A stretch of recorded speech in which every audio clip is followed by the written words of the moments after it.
Vamos lá, artigo 201 da Constituição Federal, nós estamos falando da Seguridade Social. Neste caso especial, vamos falar da Previdência Social. A Previdência Social será organizada sob forma de regime geral. É o INSS, Instituto Nacional de Seguridade Social, e não Instituto Nacional do Seguro Social. Já caiu essa pegadinha em concurso. O nome do INSS é Instituto Nacional de Seguridade Social. Se você digitar no Google, vai sair lá. A primeira coisa, Wikipédia. Está lá, Instituto Nacional do Seguro Nacional. Está errado. O nome correto é Instituto Nacional de Seguridade Social e já caiu mais de uma vez no concurso do INSS isso. Por quê? Porque até em algumas apostilas isso está errado. O caráter contributivo. Quem contribuiu vai se beneficiar.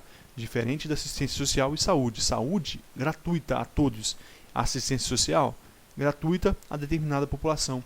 Agora, a previdência social não. Se você contribuiu, você recebe. Não contribuiu, não recebe. Por isso que lá hoje, para aposentar, na aposentadoria, não se conta mais tempo de serviço, mas tempo de contribuição. A filiação é obrigatória, ou seja, aqueles que não estão protegidos por um sistema próprio de previdência social devem obrigatoriamente estar protegidos pelo INSS. Instituto Nacional do Seguro? Não, Instituto Nacional de Seguridade Social. Observado o quê? Os critérios que preservem o equilíbrio financeiro e atuarial. O que é isso? Uma vez por ano, na mesma data, serão reavaliados valores para que aquele benefício que você recebe não fique defasado de acordo com a inflação e com os valores de mercado. E atenderá nos termos da lei ao quê? Cobertura de eventos de doença, invalidez, morte, idade. Doença, você é protegido pelo INSS, então você sofreu uma determinada doença. Durante 15 dias você vai ficar por conta ali daquele órgão que você, se for um órgão público e estiver coberto pelo INSS, durante 15 dias você vai ficar protegido pelo aquele órgão, pelo Estado. A partir daí, você vai entrar no INSS e ele vai cobrir, este Instituto de Previdência do regime geral, vai cobrir, portanto, aquele período que você não pode trabalhar. Você estará protegido, você contribuiu, ele vai te reembolsar aquilo para que você possa, lógico, nos termos da lei, nos valores estabelecidos em lei, para que você possa ficar em casa e ainda receber. Por invalidez, no caso de doença, no caso de acidente ou outro caso, não tem mais condição de trabalhar, será aposentado. Morte ainda, no caso de morte, existe a pensão por morte e ainda a idade avançada, que lhe dará a aposentadoria, seja que por tempo de serviço, seja aposentadoria compulsória ou outros casos que nós veremos. 2. Proteção à maternidade, especialmente à gestante. A maternidade, ela é protegida. Você vai contribuir, você vai tirar ali a sua licença maternidade. Para a Constituição Federal é 120 dias. Se você é servidor público do Estado de Minas Gerais, já foi sancionado mais 60 dias de benefício. Dentro do Estado de Minas Gerais, o servidor público tem 180 dias. Está acima dos 120, não viola a Constituição. Então, proteção à maternidade, especialmente à gestante. Porque a partir de um determinado período da gestação, ela pode já se licenciar para e receber esse benefício. Continuando, nós temos ainda outros detalhes. 3. Proteção ao trabalhador em situação de desemprego involuntário. É o primeiro caso. Olha, desemprego involuntário. Ele foi demitido. Ele será protegido durante um período. Ele vai ficar ali... neste caso, ele vai ter o seu seguro-desemprego durante alguns meses e ainda vai ficar protegido contra doença e acidente durante algum tempo ainda mais, se ele estiver desempregado, conforme a lei 8.212 e 8.213. 4. Salário família e auxílio reclusão para os dependentes dos segurados de baixa renda. Aqui, olha, salário família, Nós estamos estudando a Constituição, então não vamos estudar lei específica aqui que pode trazer outras informações. Então, olha, salário família e auxílio reclusão para dependentes dos segurados de baixa renda. Aqui são baixa renda. Existem os valores que não é matéria de nosso estudo agora. Então, guardar aqui para eles salário família. O nosso fim aqui é fim de prova. Salário família e auxílio reclusão somente para aqueles de baixa renda. Não são para todos. O cuidado a ser tomado aqui é o seguinte. O preso, ele recebe auxílio reclusão? De forma alguma. Olha aqui, é para os dependentes. Auxílio reclusão é um auxílio para os dependentes. Então, não é para o preso, é para os dependentes. Aqui era para a mãe que ficou em casa com as crianças. Só lembrando que esse auxílio reclusão, ele é para os dependentes de trabalhadores que contribuem para a Previdência Social. Ele é pago enquanto o segurado estiver preso sob regime fechado ou semiaberto e não receba qualquer remuneração da empresa para a qual ele trabalha, nem auxílio-doença, nem aposentadoria, nem abono de permanência em serviço. E é para os dependentes do segurado também que estiver em livramento condicional ou em regime aberto, ou melhor, dependente do segurado que estiver em regime de livramento condicional ou em regime aberto, perdem o direito de receber o benefício. E para encerrar esse assunto aí de auxílio reclusão, ele é o maior valor, eu lembro que ano passado foi publicado, era R$ 975. Mas esse é o maior valor, ele vai ser proporcional ao salário, ao número de filhos, então tem todos os outros detalhes conforme a lei. Lembrar para a sua prova que não é todo preso, é para os contribuintes da Previdência Social. 5. Pensão por morte do segurado, homem ou mulher, ao cônjuge ou companheiro e dependentes, observado o disposto no parágrafo 2º. Então existe também a pensão por morte. O homem ele paga, ele contribui com a Previdência Social. Então a mulher vai receber, ele vem a falecer, a mulher vai receber a pensão por morte. Mas deve ser, ou dependentes também, mas deve ser observado o disposto no parágrafo 2º, que diz o seguinte: nenhum benefício que substitua o salário de contribuição ou rendimento do trabalhador do segurado terá valor mensal inferior ao salário mínimo. Então, não será inferior ao salário mínimo esse benefício, desde que esse benefício esteja substituindo aquele salário de contribuição proporcional a determinado valor que é pago ao INSS. Então, pensão por morte, tranquilo, sem problemas, lembrando que não pode ser inferior ao mínimo. Parágrafo 1º. É vedada a adoção de requisitos e critérios diferenciados para a concessão de aposentadoria aos beneficiários do regime geral de previdência social, ressalvados os casos de atividades exercidas sob condições especiais que prejudiquem a saúde ou a integridade física e quando se tratar de segurados portadores de deficiência, nos termos definidos em lei complementar. Portanto, o que esse parágrafo primeiro vem dizer é o seguinte: não pode haver diferenças de critérios para a aposentadoria do regime geral. A regra é todos são iguais no regime geral. Não pode haver critérios diferenciados para a concessão de aposentadoria aos benefícios. Só que existem as exceções. Quais são as exceções? Condições que prejudiquem de trabalho, que prejudiquem a saúde, condições que prejudiquem a integridade física e quando se tratar de portadores de deficiência. Então vamos entender essas situações, essas três situações. Em especial, esses segurados portadores de deficiência, nós temos, ou melhor, em especial esses aqui condições especiais que prejudiquem a saúde, esse que eu gostaria de falar com vocês, existe a aposentadoria especial.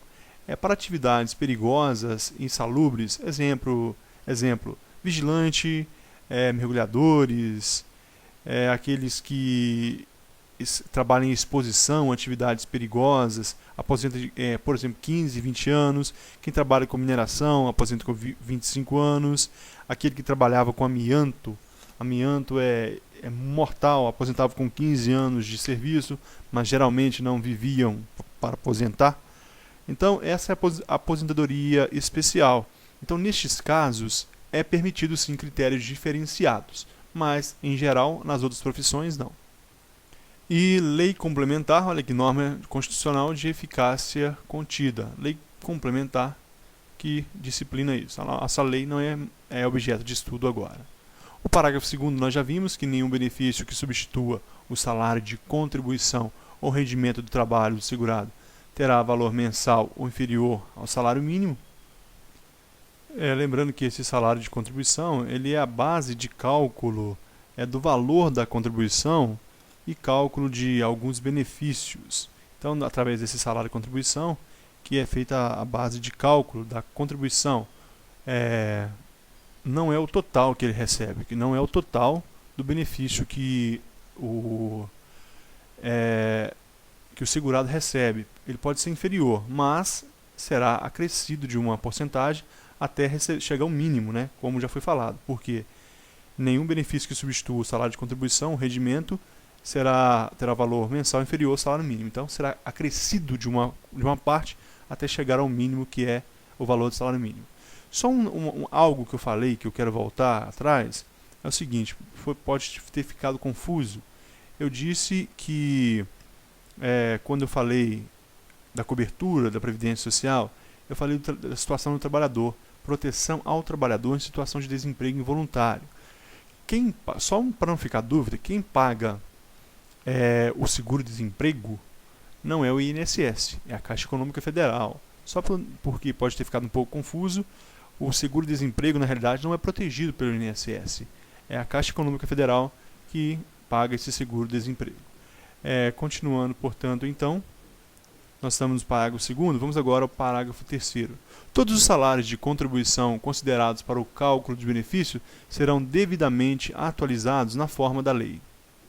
Então, esse salário de contribuição, que é aquele valor nele é feita a base de cálculo para a aposentadoria, nós sabemos que nele não se inclui férias, gratificações, o valor da gratificação natalina, entre outras gratificações. É o salário, ali é o subsídio que ele recebe. Então, todos esses salários, quando for feito o cálculo do benefício para a aposentadoria, não será feito com o salário que ele recebeu lá antigamente.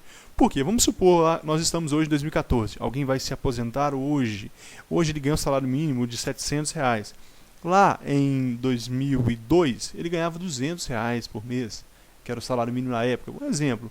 Então não será feito com o valor daquela época, será atualizado os valores na forma da lei, norma constitucional de eficácia contida. A lei vai disciplinar essa forma de atualização dos valores.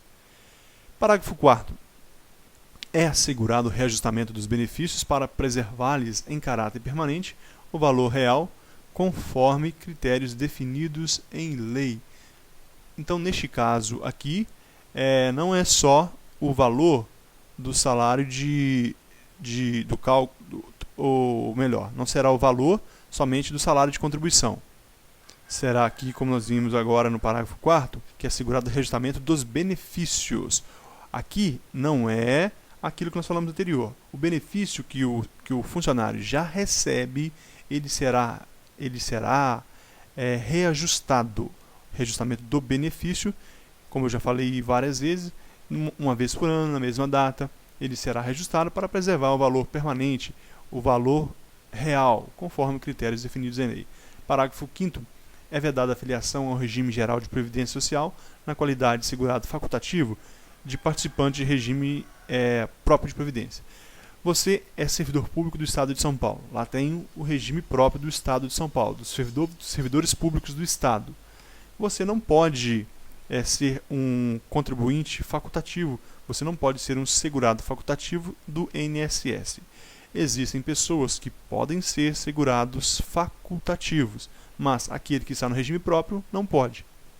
Quem vem a ser esse segurado facultativo? Aquele que não exerce atividade remunerada.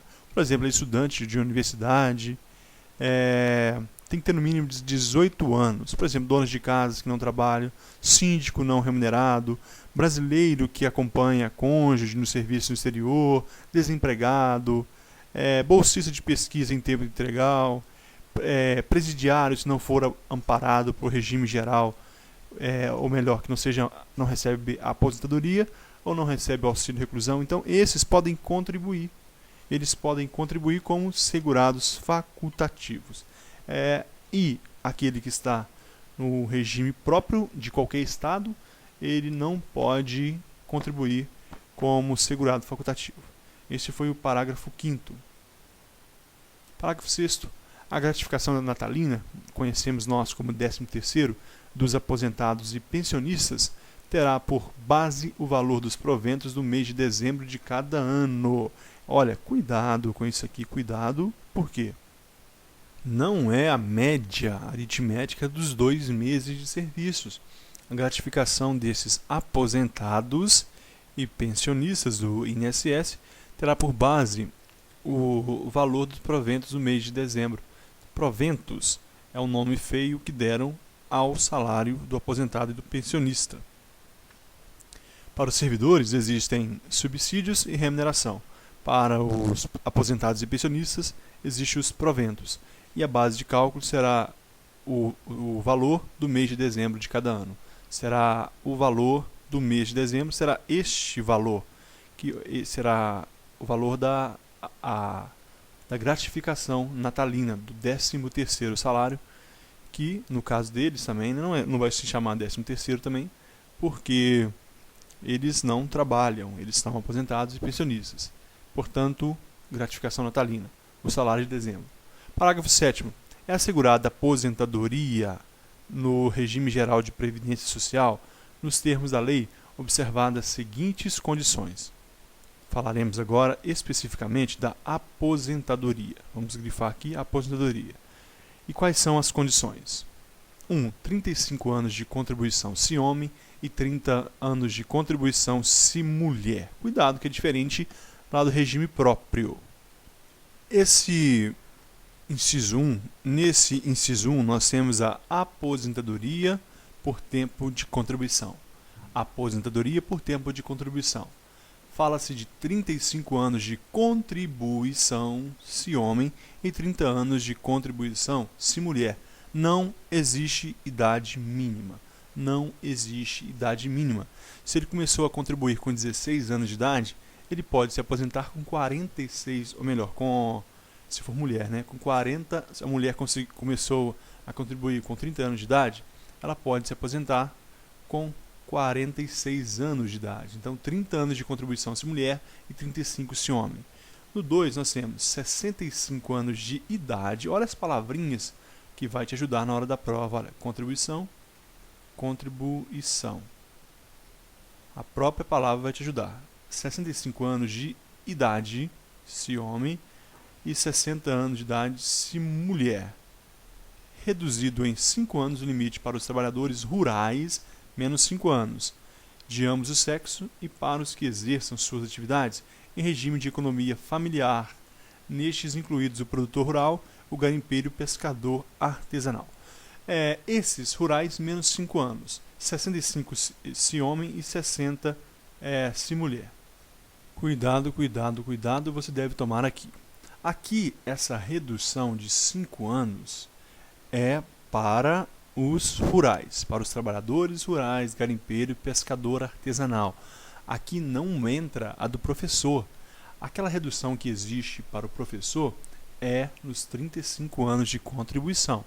Na aposentadoria por contribuição, existe uma redução de 5 anos para professor e para professora. Na aposentadoria por idade, nós temos redução somente para o trabalhador rural. Guarde isso, não confunda. Contribuição, reduz o professor 5 anos. Rural, por idade, eu reduzo 5 anos do trabalhador rural. Ainda, parágrafo 8º, vem dizer o seguinte: os requisitos a que se refere o inciso 1 do parágrafo anterior serão reduzidos de 5 anos para o professor que comprove exclusivamente tempo de efetivo exercício das condições de magistério na educação infantil e no ensino fundamental e médio, Eu disse educação infantil, ensino fundamental e médio, que se refere ao inciso 1. Então, aquilo que eu tinha falado. Inciso 1, tempo de contribuição.